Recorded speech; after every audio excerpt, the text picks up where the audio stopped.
Welcome to the Transition Bridge Podcast, the podcast that will help you embrace, grow, and be transformed by the transitions of life. Now here's your host, Debbie Ronka.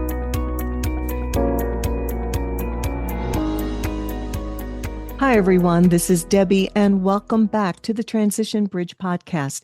This is the podcast where we come together each and every week to discover more about the purpose and the power of our life's transitions.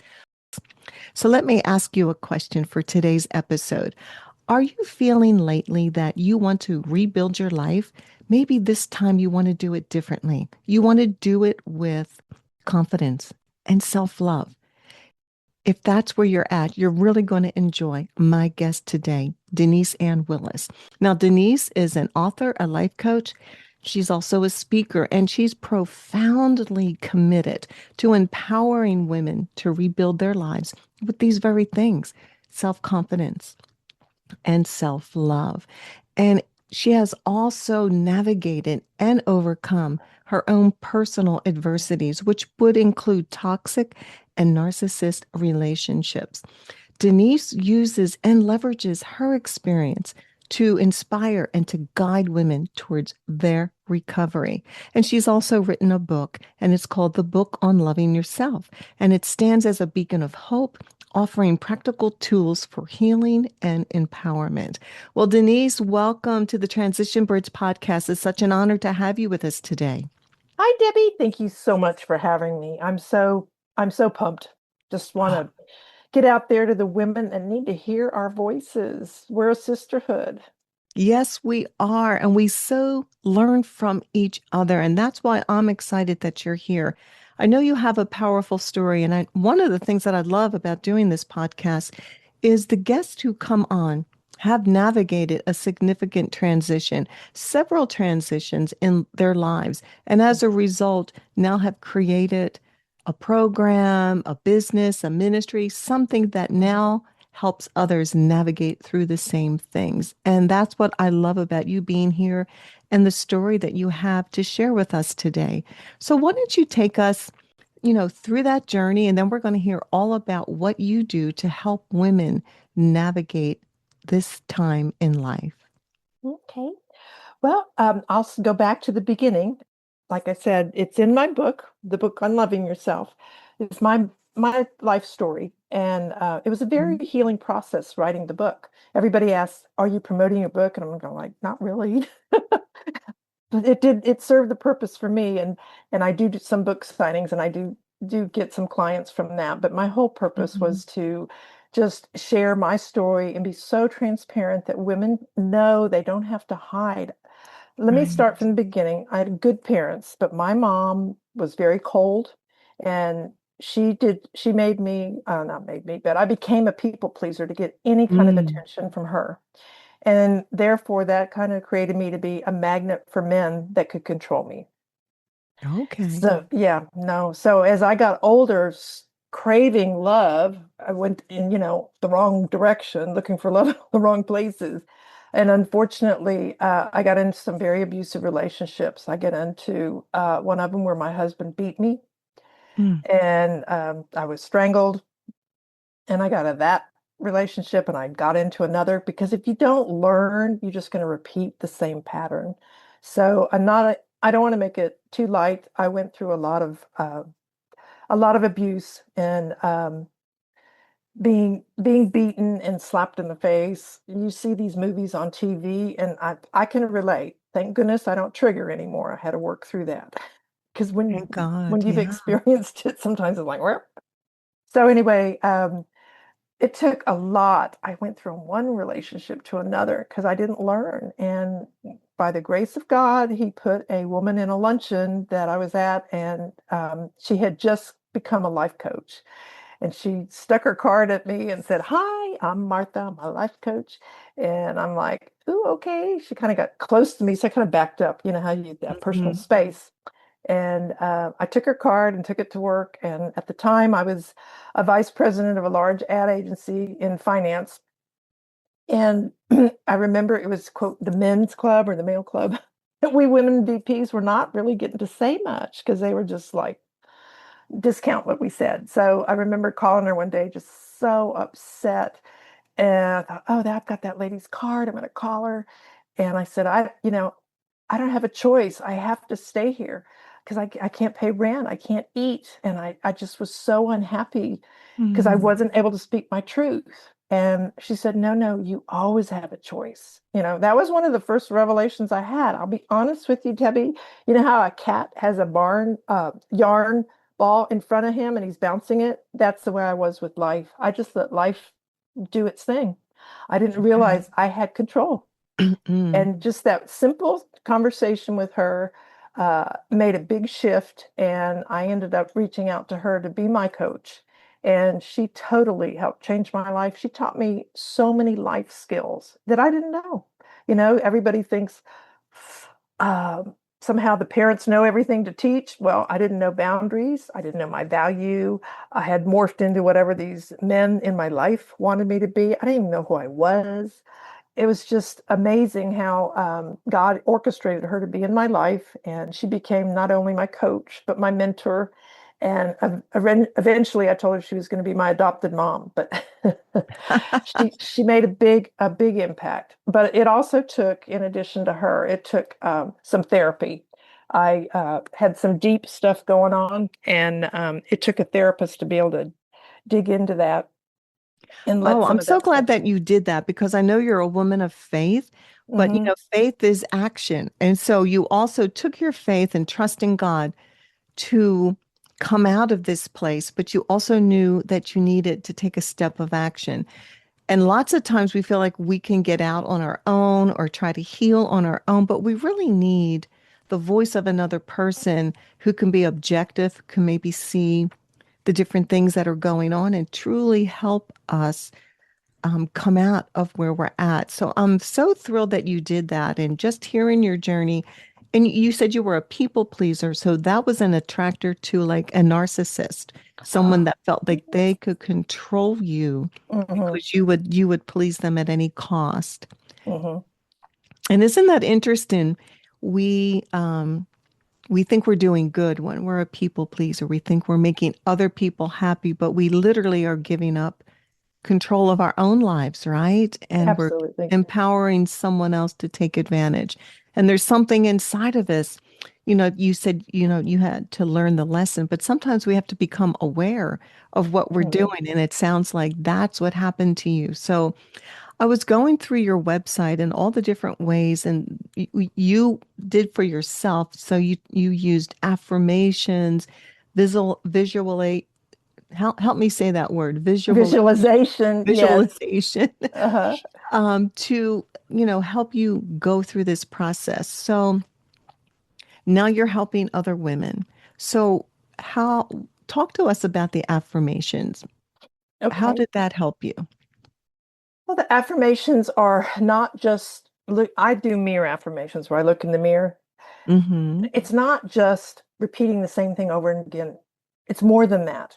Especially if you make eye contact, that helps. But and if you start with I am, because that is part of what God says, I am. So if Yes. I Mhm. say I am lovable, I am worthy, but it changes the neural pathways in your brain. Your subconscious, when it hears it enough, it starts to believe it. True. I remember the first time looked in the mirror and I said, I'm a good person. I cried.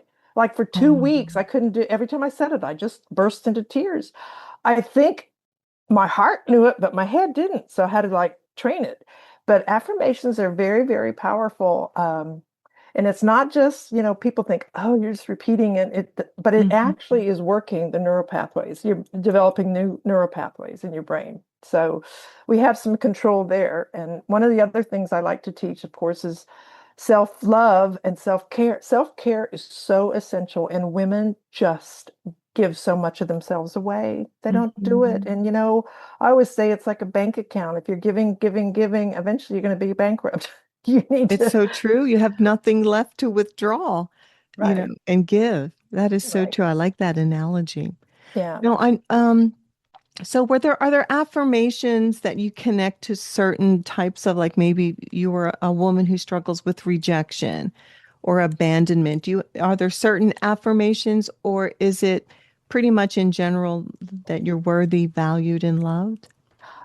Those would be like the key ones, depending on the Mhm. client and what her total situation is. Yes, we can tweak them up, but the main thing is just to repeat them. It's just to realize that they are worthy, they have value. Because if you've been with a narcissist, they have stripped you of knowing who you are. I mean, I came out of a 6-year relationship with a narcissist, and that's what took me to my knees and said, God, what am I doing wrong? And I heard Holy Spirit said, you're looking outside of yourself for love. Oh, And that's why the book on loving yourself, I didn't know any better. I'd been a people pleaser, and when I finally got the therapist to work with me after that uh, narcissist, it took a lot of work. It took a lot of work. She was very trained. I'm so grateful that I had her.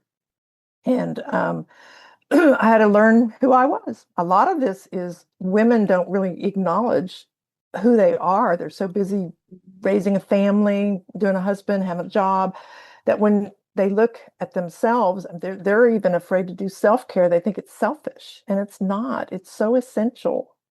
It's it is so because we're used to putting ourselves last and mhm. taking care of everyone because we're just by nature a nurturer. But at the same time, we do need to refill so we have something to give. And since you're a woman of faith and you were going, through all of these years, how did you reconcile your relationship with God and what it was that you were going through? Did you feel like he was silent? Um, I wasn't walking with him during that okay. time. It wasn't till the recovery after the narcissist that I got by myself. I had a house. I moved out. I had a house that I lived in for 12 years, and I call it was the testosterone-free zone. The only person in there, male, was my repairman. I totally was celibate for 12 years, learning who I was, what I liked, what color I liked, just everything, and learning more and more about the Lord. I mean, when He takes you down to your knees, and that's so what He does. Sometimes that's what we need. We have to get down on our knees and hit rock bottom to be able to look up. And so I'm so grateful. Yes. It's like that breaking point prayer in our Hmm. lives where we're so broken, we do look up. And Hmm. yeah, that rock bottom and the hope that comes Right. from that. So let me ask you then, because boy, 12 years is a long time. And I know you Hmm. went through many years trying to be someone else for Yes, someone else. Your correct. whole identity was confused. So what did you discover about yourself that maybe surprised you or that you were so happy to actually finally be able to embrace? Well, then I was my own person. was it was like, oh, okay, I have control of my life. I can make choices and know and boundaries. Like you had a guest earlier, Alicia. Hmm. So important. Boundaries. It protects you. It's not sometimes it keeps other people out that need to stay away, but it basically protects you. So I learned boundaries, and that was very important. I had to let some people go in my life that were taking advantage of me.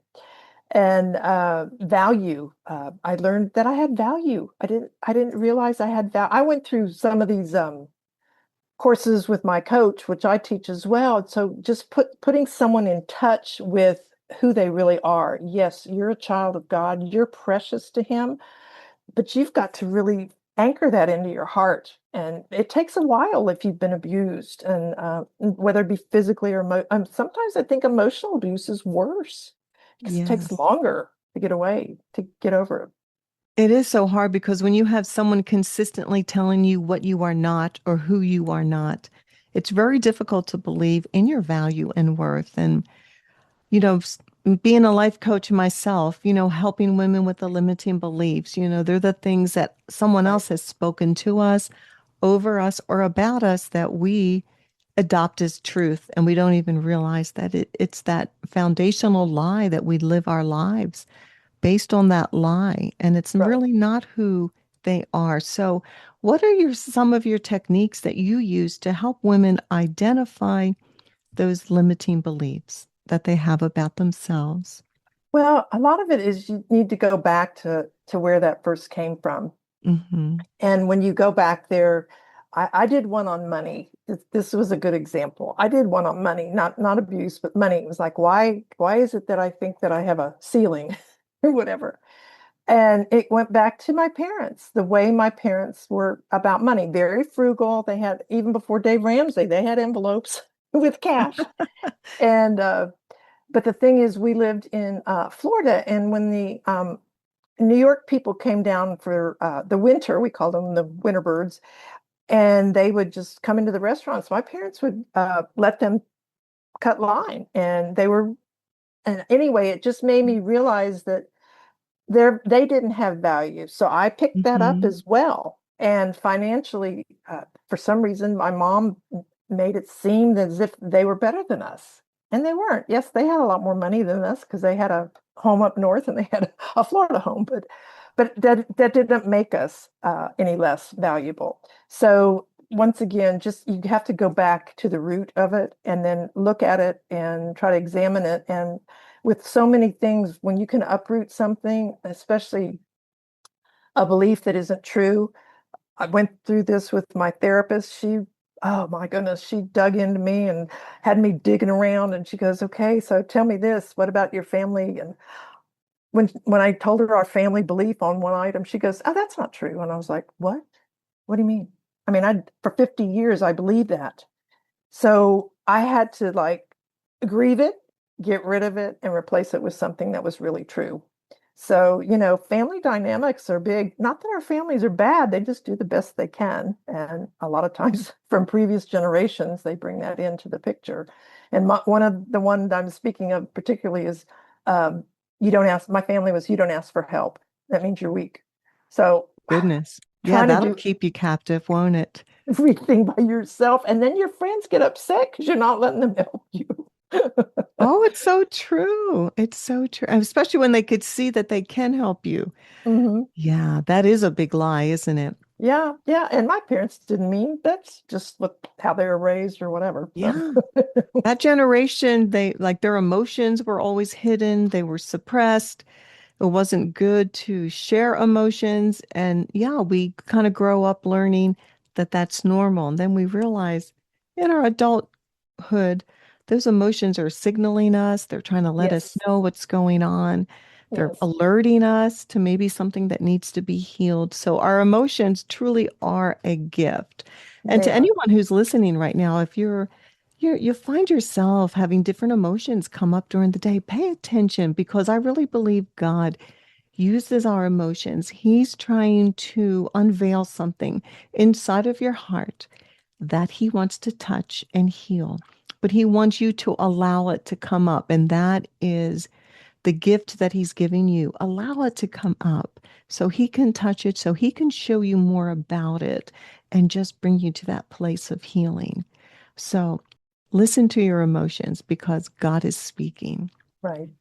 And so let me ask you this. I know another big thing is the inner child. We all have that inner child that has been wounded, that 8-year-old child, that 10-year-old child, where we're beginning to understand different values in life, and maybe they're not being imparted to us, which I call the unmet needs, where we're Mm, not celebrated, valued, our opinion is even considered, different things like that that present themselves when we're adults and we don't even realize we're living out these negative patterns. So, what are some of the signals that you can share with us that we can begin to recognize, oh, that may be an inner child wound? well, one of the things the therapist really worked with me on, and that was I did some of my own work watching Oprah. She had a guest speaker, and I read the book, and it was like, oh my gosh, that opened me up to work with my therapist because I already had a preview of what was going on. And basically, I was raised to be needless and wantless. Mm, Being a people pleaser, I would do anything for some attention, and really, we were not allowed to really. I mean, they weren't mean people, but you did not. You just please them and you never spoke about what you wanted because it wasn't encouraged. Even to this day, I sometimes have to get my voice up there to say what I really want because the way I was raised was just, you stay quiet and please everybody, and that's that.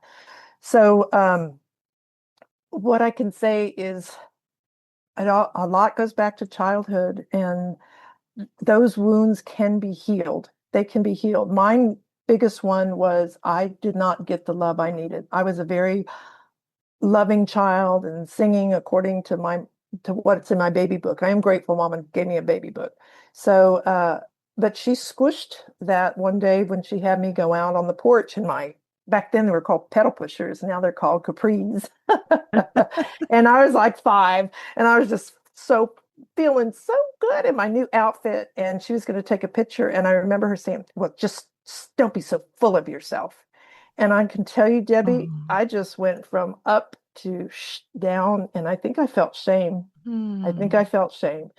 She didn't mean to do it, but she triggered something in me that just caused me to shut down. I became, like, we know a lot of the women, they try to be small when really they have a big presence, but they're hiding it, they're masking it to make either their mate look better, or they don't feel comfortable enough to be who they really are. So, I mean, yes, that work had to be done. And I will say this, I couldn't be mad at my mom for some reason when she was alive, but when she passed and I was working with my therapist, I got real angry, real angry. I Mm. remember at night thinking, why did you do that? Why did you do that? Anyway, when I wrote my book, I had got, I'm going to say 98% over all of it. But the Lord revealed to me one night in a dream, and I woke up and I called the editor and I said, you have to stop the editing. I have to put this in the book. God revealed to me that my mom had had a baby, and I knew about it, but I forgot years before me. Okay, so I never knew this child. And she lasted 9 months. She was what they call a blue baby because she didn't have a full heart. And so her Mm. circulation was off and she looked blue. So Mm. when he revealed that to me, I thought, no wonder she couldn't reach out and love us. She was so hurt from losing that child. So I had that put in the book, and I can tell you that was the 2%, 100%. Mom, totally forgive you.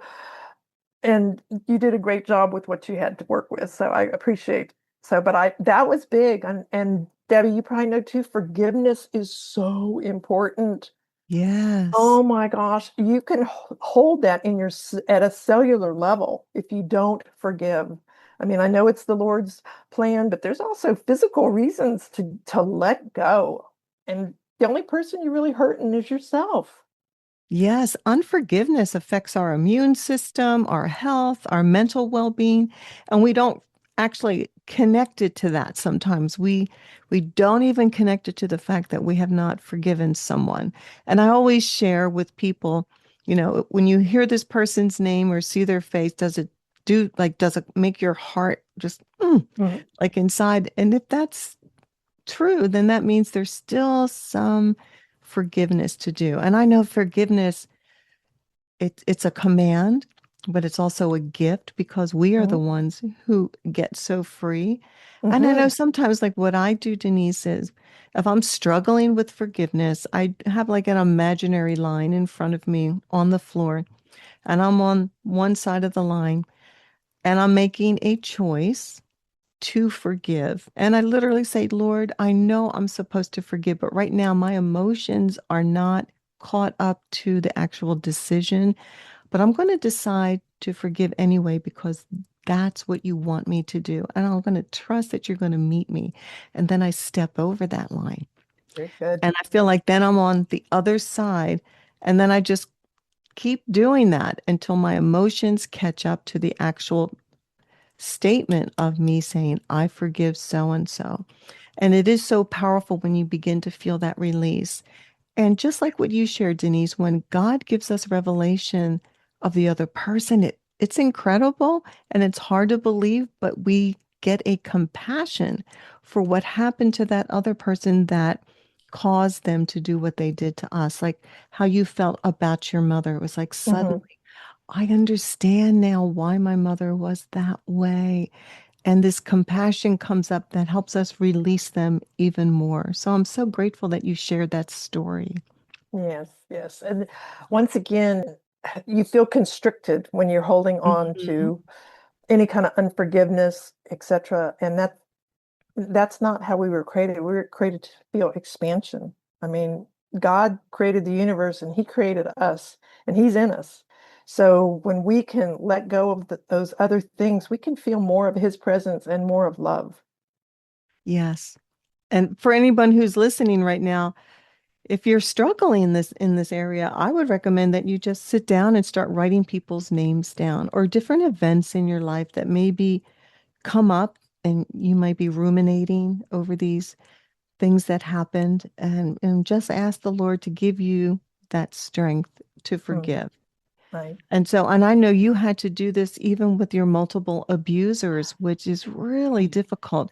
Tell us how you process that. I'll be honest with you, Debbie. God has given me a forgiving heart. I did Mm, not really harbor anything, even with the narcissist. I felt like he gave me a gift in the end by being broken enough to reach out to a therapist and do that final stages of healing, because otherwise I wouldn't have done it. And so once again, I've worked with clients that just they want to hang on like a dog with a bone. They just, "Oh, I'm not gonna forgive, I'm not gonna forgive." And I'm like, oh, and I pray and I pray and I pray for them and I let them, I text them, I'm praying for you.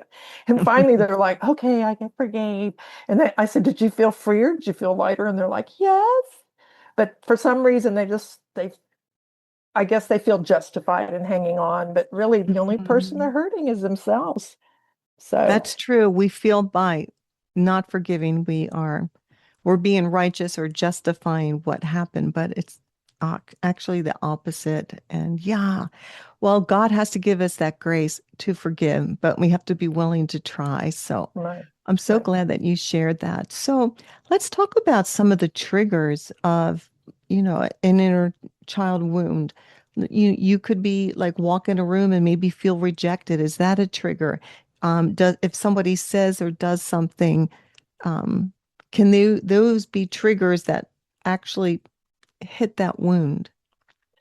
They could be. I mean, for me, not so much because I've healed up all that. But yes, at during the time of healing, yes, I remember at work working with a woman that was very assertive. Okay, and if I would send her an email, she says, "Oh, I got another nasty gram from Denise," and I'll tell you, I felt so. She Oh, yeah. I bet you, intimidated me. yeah, that's So I terrible. have to laugh. This is over 20 something years old. It's a little thing that says, when I kneel unto God, I can stand before anyone. That was on Mm, my desk 20 something years ago because I had a hard time with her coping.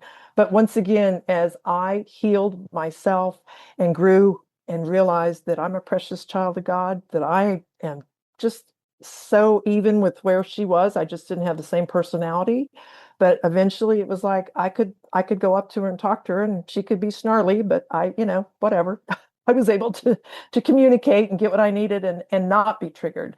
The whole point is when you can heal those inner child wounds, you are giving yourself such a gift, because then you can realize your full potential. You're not letting anybody trigger you. You're just feeling that expansiveness of joy. So, yes, inner child wounds are very, very real. And yes. Well, I'll it's, tell a quick story on yeah. myself that I never knew it was. You don't know these things until you become an adult and you start asking yourself, why do I act like that? Why do I think this way? Why do I behave this way? Because I always believe there's a reason and a root behind the way that we act, behave, and feel. And so I remember, like, being a young mom and raising my kids. And as I got older, I struggled to find my voice, like a lot of women do. We don't have that confidence to maybe believe that what we're thinking has value or can actually bring something to the table and Mhm. make a difference. And so I would not share my opinion a lot. And I often like, what is that about? And then it was like the Lord showed me this conversation when I was a young kid, probably like 8 or 9 years old, and I was in the car with my grandparents. And they kept asking me questions like, well, what's going on with this? And I would say, well, I don't know. And then they'd ask me another question, and I'd say, I don't know. And after like the third question, and I said, I don't know, they both said, don't you know anything? And it was just that one phrase. for anyone who's listening right now, sometimes it's just a handful of words that totally impacts you. And for me, it was like, I guess I don't really know anything in my soul. And I carry that with me till I had to get healed of that too. So these are some of the ideas and some stories of inner child wounds. We just never know. The thing that someone says either brings us shame, Mhm. causes us to lose confidence, causes us to lose our voice. We shrink instead of coming fully forth in our God-given potential. And so, yeah, that's why I wanted to hear about how you help women even identify their inner childhood wounds. Is there um, particular patterns that you look for or can observe to maybe connect or even ask them if it connects to a memory? Usually we just have a conversation to start, and I have some different, I call them lessons that that I send out and have them do the thing. I'm going to say this, and I know you know it, Debbie. They have to do the work. If Yes. they don't do the work, they're not going to change. I mean, if they just call and use you as a consultant and this and that, and we love you and we'll walk with you when we can. But if Mhm. you don't do the work, and the work is can be painful to dig Yes. deep. So mostly I just try to find out, where they're at right now, and then I do start asking, where did that come from? Why are you saying that about yourself? And then we just start digging a little bit and finding out. And then some of the lessons also help them get clear on things they've never thought about before. So the whole point is you want to be all that God made you to be. You're his precious daughter. You are a child of the king. You're you're royalty. You're a treasure. And most women do not feel that way. But when you start really knowing who you are and opening up and letting the Lord also speak to you, the joy is unbelievable. The joy. And one of the things I always say, this is now, it's not mine originally, but I told her I was going to take it. And that was, um, fill your own cup. You can serve from the overflow. That is so true. And I'm glad you brought that up because give us some more insight about self-care for women. Maybe some of the things that we can just put in our day or in our week where Oh, we actually put ourselves first. So give us some content on that. well, that's another one of my lessons. And I have like 100 or more ideas. One of mine is bubble bath. I just like to take a bubble bath. I don't do it very often, but when I do, I've got my girlfriend says, they still make bubble bath oils? And I said, yeah. They do. So they do that. And then a walk outside. Nature has such a healing modality to it. There's just something about God's creation.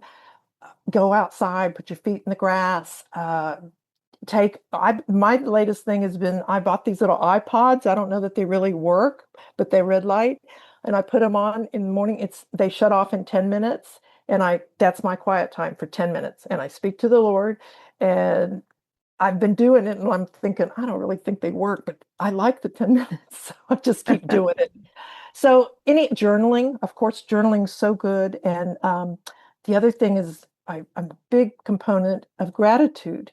If you could Mm. just write down 3 things a day, what you're grateful for, something that happened up somebody's past that like, right, Debbie, you'll be in my gratitude journal for today. And I don't write down on 2 pages. I just do a little ones. And then you can come back and see, oh my gosh, look at how good the Lord was. And some of them I'll put on the side, miracle, because God has done a miracle. So I don't know if I trailed off on the original question, but I'm No, excited. that was great. Just some ideas, of self-care, just putting ourselves first, taking a pause, doing things for ourselves. And yeah, and gratitude is everything. It even heals your brain from trauma.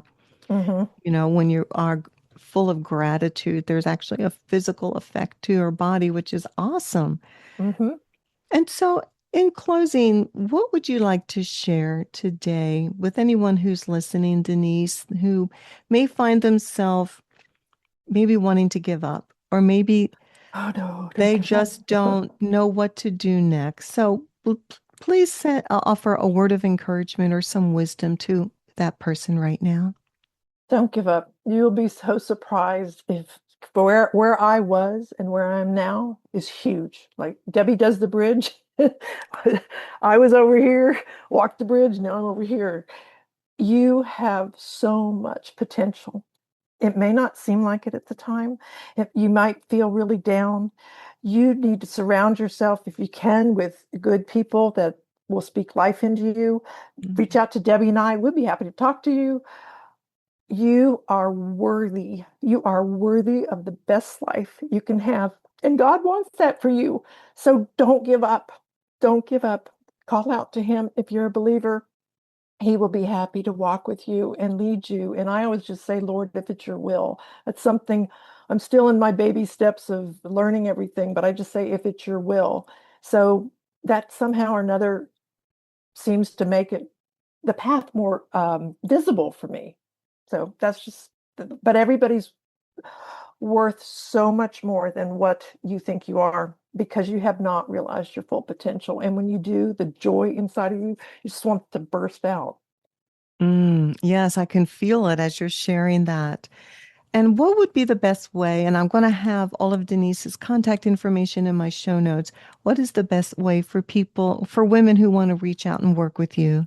And that would be to go to my website, DeniseAnnWillis.com. And Ann is just ANN. And there's some, you went today, Debbie, and looked at it. There's some free resources on there. There's some blogs. You can just go in there and search around and see what you see and contact me. I'll be happy to talk to you. And I'm so grateful for these podcasts, because that's how one of my clients in California found me. It was from a podcast. Oh, wonderful. Yeah. So women are searching for answers on podcasts. So Debbie, you're doing a wonderful job. Thank you. So that's how they can reach out to me. And I'd love to talk to you. You know, I'm not here to sell you a big course or anything. I'm here to help you become everything you can be, because that's what my heart is all about. And I think Debbie's is too. Oh, Denise, you have such an authentic heart and soul. And I love everything that you shared with us today. And I just know there are so many women who can resonate with what you have been through. And yet, like as you shared, you walked across that transition bridge and you got to the other side. And yeah, there was a messy middle and you had to deal with a lot of stuff, but it was worth the price to pay to get healing, so that you now are in this season of life.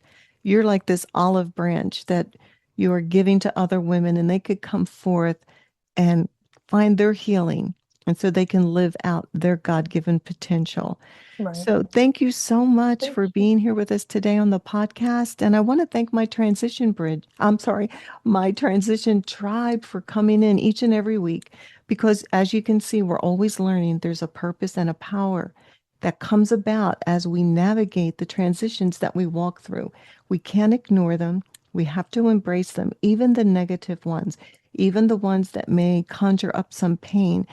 There's a purpose in the pain. And like Denise said, it allowed her to hit rock bottom so she could look up and find help. And so don't stay where you're at. Whatever's going on inside of you, I want to say, along with Denise, don't believe the lie that someone else has spoken to you, because that is not your truth. You have been given potential, and your gift back to God is to develop it. So don't ever underestimate who you are. Don't ever underestimate that you have a purpose and a calling on your life. Don't believe what others have said. Believe what you are feeling in your heart, because that is truth. So thank you again for popping in, and I'll see you next week on the Transition Bridge podcast. Thank you for joining us today on the Transition Bridge podcast. We appreciate you. If you enjoyed listening today, please go ahead and subscribe or review the show on Apple Podcast, Spotify, or wherever you get your podcasts. Don't forget to check out the show notes.